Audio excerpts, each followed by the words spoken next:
محسن داوړ د افغانستان ټاکنې روڼ سباوون او پرامنه افغانستان زیری بللې دی.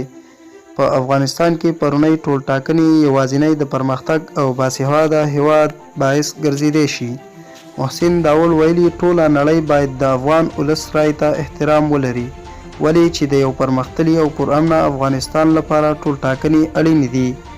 محسن داوړ همدا ډول زیاته کړې ده، هیله لرو چې دا ټول ټاکنې به د روڼ سباوون او پرامنه افغانستان زیری وګرځي. د یادولو وړ ده چې محسن داوړ د پښتون ژغورنې غورځنګ یو مخکښ مشر دی او اوس د پاکستان د قومي اسمبلی غړی هم دی.